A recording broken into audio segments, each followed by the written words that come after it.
नमस्कार, बहुत स्वागत आपका महासंग्राम 2024। मैं हूं आपके साथ श्रुति श्रीवास्तव। नमस्कार, आपके साथ मैं पल्लवी रविंद्र सिंह और बुलेटिन की शुरुआत करेंगे इस वक्त की बड़ी खबर के साथ। राजस्थान में अब तक 41.51% मतदान हुआ है। गंगानगर की बात करें तो यहाँ पर सबसे ज्यादा वोटिंग फीसदी जो है देखने को मिल रहा है। यहाँ पर 50.14% वोटिंग फीसदी जो है लगातार बढ़ता जा रहा है। धौलपुर की बात करें तो धौलपुर करौली में सबसे कम 33.86% वोटिंग हुई है। वोटिंग के लिए सिर्फ 2 घंटे अब बाकी है और शाम 6 बजे खत्म हो जाएगा पहले चरण का मतदान। घर से निकलकर जरूर मतदान करने के लिए जाइए, क्योंकि मात्र 2 घंटे आपके पास बचे हुए हैं। लोकतंत्र के महापर्व में हिस्सा लीजिए।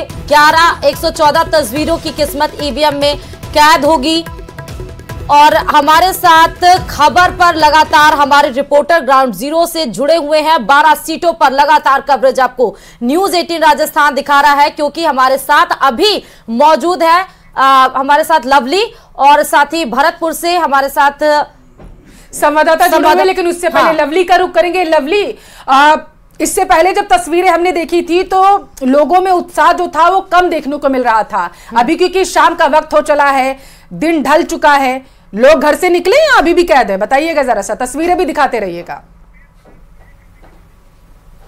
देखिए, जिन लोगों को वोट की कीमत मालूम है वो घरों से जरूर बाहर निकल रहे हैं, लेकिन जिस तरीके से जयपुर में आज जो तापमान दिख रहा है तपती गर्मी के बीच में, मतदान केंद्र सूने पड़े। एक बार तस्वीर दिखा देते हैं आपको सूने मतदान केंद्र की, लेकिन जागरूक मतदाता पहुंच रहे हैं और वो बाकी मतदाताओं से भी न्यूज 18 के माध्यम से अपील करेंगे। आप देखिए, एक ये दंपत्ति यहां पर पहुंचे हैं जो वोट कास्ट करने के लिए आए हैं और उनसे हम बात करेंगे कि वो इतनी तपती दोपहरी में सर आप अपना कामकाज छोड़ करके वोट कास्ट करने के लिए आए हैं। क्या कहेंगे आप उन लोगों से जिनका वोट अभी भी बाकी घरों से नहीं निकल रहे हैं लोग? हम अभी भी कहना चाहते हैं कि जो वो अच्छे से अच्छे कैंडिडेट को चुने, जिससे नेशनल बिल्डिंग में आपका कंट्रीब्यूशन पूरा हो सके, डेमोक्रेसी सर्वाइव कर सके। मैडम, आप क्या कहेंगे? कई महिलाएं अभी भी घर के चूल्हे चौके में अपने दफ्तरों में व्यस्त है, उन्हें क्या कहेंगे आज? देखिए, ये तो रोज का ड्यूटी है आपकी है, लेकिन इससे भी ऊपर देश के लिए है, तो आपका ये बहुत बड़ा योगदान है। सभी से निवेदन है कि धूप हो चाहे कैसे ही हो, हम देशवासी हैं सबसे पहले और हमें अपना डेमोक्रेसी बचानी है और वोट, अपना अमूल्य वोट देना है। तो देखिए, अमूल्य वोट कैंडिडेट को दीजिएगा जी। देखिए, सही कैंडिडेट को चुनना है, ये बात है। आप एक और दंपति यहाँ पर पहुंचा हुआ है तपती दोपहरी में। सर, आप तो चिंता भी जता रहे थे वोटिंग परसेंटेज। मैं ये फील कर रहा हूँ कि बूथ पूरा खाली पड़ा हुआ है। विधानसभा के टाइम पे काफी भीड़ थी, हमें लाइन में वेट करना पड़ा था 1 घंटा। मैं जितने भी वोटर्स हैं उन सभी, बापू नगर के जितने भी वोटर्स हैं उन सभी से अपील करूंगा कि आप आके वोट दीजिए, राष्ट्रभक्ति के लिए वोट दीजिए, राष्ट्रीय एकता के लिए वोट दीजिए, राष्ट्र की समृद्धि के लिए वोट दीजिए। मैडम, देश का चुनाव है, लेकिन अभी भी महिलाएं घर का चूल्हा चौका छोड़ करके नहीं आई हैं। आप आई हैं, लेकिन बाकियों को क्या कहेंगी? प्रार्थना कहना चाहूंगी कि वो सभी घर और चूल्हा छोड़ के, ऑफिस छोड़ के अपना अमूल्य योगदान दे भारत के लिए। तो देखिए, ये देश का चुनाव है और देखिए कुछ और युवा भी यहाँ पर पहुंचे। आप बताइए भैया, बहुत सारे लोग घरों से बाहर नहीं निकल रहे, कैसे लाएंगे उनको यहाँ पर? नहीं, सबको आना चाहिए और या तो सबको आके यार वोट देना चाहिए और फिर से एक बार सरकार बनानी चाहिए। आपने वोट दिया, उसका निशान दिखाइए। जी, ये रहा। हाँ, तो इस निशान के लिए 5 साल इंतजार किया? जी सर। तो देखिए, 5 साल इंतजार के बाद में ये निशान आपको मिला है। जो लोग घरों से बाहर नहीं निकले उनको क्या कहेंगे? आपके घर के सब लोगों ने वोट दे दिया? जी, हमारे घर के तो सारे लोगों ने दे दिया। मैं सबसे कहना चाहूंगा आपके माध्यम से कि सब लोग आइए और वोट दीजिए अपना। ये तो 5 साल में एक बार आता है और अपने हिसाब से अपना सरकार चुनिए। अपने हिसाब से अपना सरकार चुनिए। देखिए, मजबूत सरकार चुनने के लिए मजबूत मतदाता भी बनना पड़ेगा आपको। ये मतदान केंद्र की तस्वीरें मैं आपको दिखा रहा हूं। ये देखिए मतदान केंद्र की तस्वीरें, जहां पर सूनापन नजर आ रहा है। जो लोग आ रहे हैं वो वोट की अपील कर रहे हैं। मैं भी अपना निशान दिखाता हूं। देखिए, अविनाश जी भी मेरे कैमरामैन और हम दोनों भी वोट कास्ट करके आए, अपना काम छोड़ करके। लोगों से अपील करेंगे कि आइए, दफ्तरों से, घरों से बाहर निकलिए। देखिए, कुछ और लोग भी आए हैं, जागरूक लोग, वो भी बाहर निकले हैं और मतदान करने के लिए आए हैं इस तपती दोपहरी के अंदर। ये बड़ी बात है कि लोग अपने मतदान को लेकर के कितना जागरूक जो है वो नजर आ रहे हैं। मैडम, काफी लोग जो है घरों से बाहर नहीं निकल रहे हैं। आप क्या कहेंगे आपके अड़ोसी पड़ोसियों को और जयपुर के लोगों को कि घरों से बाहर निकले? धूप तो आगे पीछे रहेगी हमेशा। नहीं, मैं यही कहना चाहूंगी कि ये बड़ा, हम बहुत प्राउड फील करना चाहिए कि ये दिन बड़ी मुश्किल से आता है, तो हर किसी को अपने घरों से धूप नहीं देखना चाहिए और मतदान करना चाहिए, उनका अधिकार है। भैया, आप क्या कहेंगे? शायद फर्स्ट टाइम वोट है आपका? जी, मेरा फर्स्ट टाइम वोट है और वोट एक हमारा राइट है, कॉन्स्टिट्यूशनल राइट, तो हमें आना चाहिए और वोट देना चाहिए। आप भी चाहते तो नहीं आते, अपने काम में व्यस्त होते, लेकिन आप आए हैं, तो आप बाकी लोगों को क्या कहेंगे? मैं भी अपना काम छोड़ के आया हूँ।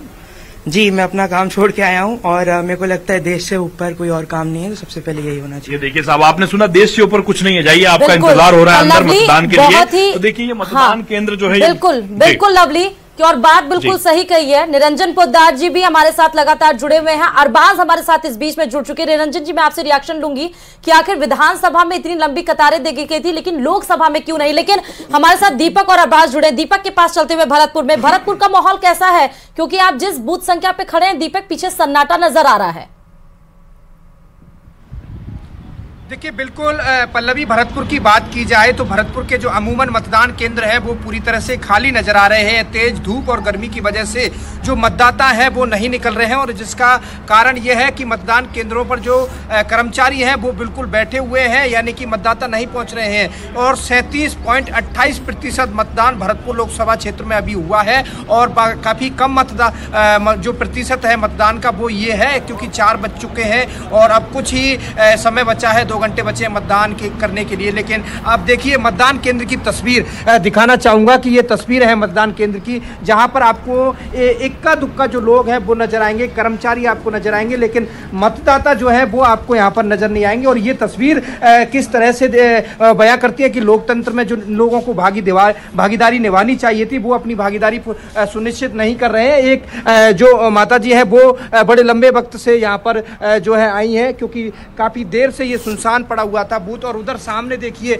वो दूसरा बूथ है इसी प्रांगण में, वो भी पूरी तरह से सुनसान पड़ा हुआ है। तो ये बयां करता है कि किस तरह से जो लोकतंत्र में सुनिश्चित भागीदारी है वो लोग नहीं निभा पा रहे हैं और मतदान करने के लिए नहीं पहुंच रहे हैं। हालांकि न्यूज 18 राजस्थान लगातार अपील कर रहा है लोगों से कि वो आए और मतदान करें, लेकिन लोग पहुंच तो रहे, लेकिन लोगों का कहना है कि तेज धूप है और गर्मी है, जिसकी वजह से मतदान केंद्रों पर सन्नाटा पसरा हुआ है भरतपुर में दीपक। और ये बेहद ही चिंता का विषय तब बन जाता है जब वहां पर लगातार अपील की जा रही हो नेताओं की तरफ से कि आप बाहर निकलिए, अपने मताधिकार का इस्तेमाल करिए जाकर के। सीधा अरबाज आपके पास आते हुए, वजह क्या है आखिर? राजस्थान की जनता क्या चाह रही है? जयपुर में कैसा माहौल देखने को मिल रहा है?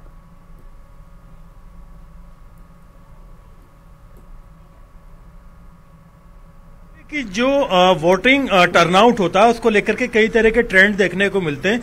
कई बार जो एमपी इलेक्शन होता है उसकी अपैथी देखने को मिलती है, कई बार अर्बन अपैथी होती है, कई बार रूरल अपैथी होती है। यानी उदासीनता किस तरह के मतदाता की है, ये हालात पर, मुद्दों पर और चुनाव को लेकर के चल रही सोच को लेकर के कहीं ना कहीं जो चीजें हैं वो रिफ्लेक्ट करती है। 12 सीटों पर अभी तक के जो ट्रेंड्स हैं वो ये शो कर रहे हैं कि महज 2 घंटे का टाइम बचा हुआ है, 4 बज चुके हैं, और ऐसे में आप ये देखिए कि 45% के करीब मतदान हो चुका है, क्योंकि 3 बजे का जो वोटिंग टर्नआउट आया था 3:30 बजे, उसमें करीब 41.58% राजस्थान भर में मतदान दर्ज किया गया था इन 12 सीटों के ऊपर, जिनमें सबसे ज्यादा गंगानगर था और सबसे कम करौली धौलपुर था। झुंझुनू में भी हालात काफी कम बने हुए थे। इन तमाम चीजों को अगर नोट किया जाए और अगले 2 घंटे के वक्त को देखा जाए तो जिस हिसाब से लोगों का उत्साह सुबह था वो टेम्परेचर बढ़ने के साथ साथ धीरे धीरे घटता चला गया, और अभी भी कंडीशन ये है कि 45 से जो 75 का लक्ष्य राजस्थान में लिया गया है उसको हासिल करना बड़ा मुश्किल है। करीब 2,54,00,000 मतदाता को मतदाता स्थल तक पहुंचाने के लिए निर्वाचन आयोग ने राजस्थान में हर तरह की संभव कोशिश की है, उनके लिए इंतजाम किए हैं, बैठने के, पानी के, छाया के, बुजुर्गों के लिए, दिव्यांगों के लिए, महिलाओं के लिए हर तरह की सुविधाएं, कई तरह की रोचक स्कीम रखी गई जहां पर उनको बाकायदा सेल्फी से लेकर के कई तरह के इनाम देने की कोशिश की गई। लेकिन उसके बावजूद लोगों का जो रुझान है उम्मीद के मुताबिक वैसा नहीं है जैसा होना चाहिए था, क्योंकि अगर देखा जाए दिसंबर में थोड़ा सर्दी का माहौल था, कैंडिडेट जो थे वो विधानसभा स्तर के थे, लोकसभा स्तर के नहीं थे, तो लोगों का जो जोश था वो बहुत हाई था। लेकिन नहीं, तो अभी जोश ठंडा क्यों पड़ा हुआ है? अरबाज, मैं यही समझना चाहती हूँ आपसे, क्योंकि अगर अभी तक ये बताया जा रहा था कि जैसे ही धूप ढलेगी, शाम होगी तो लोग अपने घरों से बाहर निकल कर आएंगे, अपने वोट का इस्तेमाल करेंगे आकर के, वोट डालेंगे आकर के, लेकिन तस्वीरें तो वैसी देखने को नहीं मिली। वही चीज लवली भी दिखा रहे हैं, दीपक भी दिखा रहे हैं, आपके पीछे भी मैं देख रही हूँ सन्नाटा पसरा हुआ है। आखिर वजह क्या है?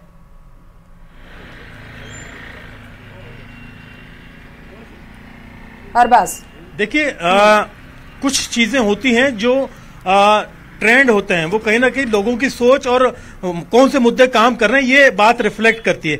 यानी वोटिंग परसेंटेज अगर पुरानी से ज्यादा हाई हो रही है तो चेंज की तरफ इशारा होता है, लेकिन अगर वोटिंग परसेंटेज बहुत ज्यादा हाई नहीं है तो कहीं ना कहीं लोग ये मान के चल रहे हैं कि चेंजेस बहुत ज्यादा नहीं होने वाले। लेकिन जैसा कांग्रेस के वॉर रूम में हमारी बातचीत हुई थी अभी, वहां पर जो कांग्रेस की टीम है पीसीसी वॉर रूम में लगी हुई है, उनका कहना है कि इन सभी 12 सीटों पर हम कई सीटों पर अच्छा प्रदर्शन कर रहे हैं, जबकि भाजपा का यह मानना है कि सभी 12 सीटों पर ये अच्छा प्रदर्शन कर रहे हैं। कौन से मुद्दे काम कर गए, युवाओं को कितना इनकी जो गारंटी है, इनके जो एजेंडा है या इनके जो पॉइंट्स उसके अंदर शामिल किए गए थे घोषणा पत्र के अंदर, कितना अट्रैक्ट कर पाए, ये आप और हम दोनों देख रहे हैं। बुजुर्ग और महिला मतदाता हैं, उनके लिए भी चीजें जो है बहुत ज्यादा मायने रखती है। लेकिन एक बड़ा बदलाव जो विधानसभा और लोकसभा में देखने को मिलता है वो तो है ही, लेकिन उससे ज्यादा इस बार जो उत्साह है वो थोड़ा कम नजर आया, क्योंकि टारगेट काफी लंबा चौड़ा था। जो मतदाता है उनकी तादाद एकदम से बहुत ज्यादा बढ़ चुकी है। आप ये देखिए 2,54,00,000 सिर्फ पहले चरण में ही मतदाता, यानी करीब 5,35,00,000 टोटल इन 25 सीटों पर लोग वोट करेंगे, जो कि राजस्थान की हिस्ट्री का अब तक का सबसे बड़ा आंकड़ा है। और ये न सिर्फ राजस्थान के साथ जहां पर चुनाव आयोग की तरफ से दुनिया की सबसे बड़ी डेमोक्रेसी के लिए ये बात बहुत मायने रखती है। हाँ, लेकिन जहां पर इतने इंतजाम किए हों, जहां स्क्रैच कार्ड, सेल्फी पॉइंट, तमाम विशेष व्यवस्थाएं की गई हो, उसके बाद भी अगर मतदान करने के लिए मताधिकार नहीं, मतदान करने के लिए लोग नहीं निकल रहे घर से बाहर, तो ये जरूर चिंता का विषय है। लवली, आपकी तरफ आते हुए, क्योंकि बेहद महत्वपूर्ण हो जाता है जब आप अपने मताधिकार का प्रयोग करने के लिए आप उसकी इंपॉर्टेंस ना समझ रहे हो। लेकिन इसके पहले एक बड़ी खबर बता देते हैं, गृह मंत्री अमित शाह का पाली का दौरा है।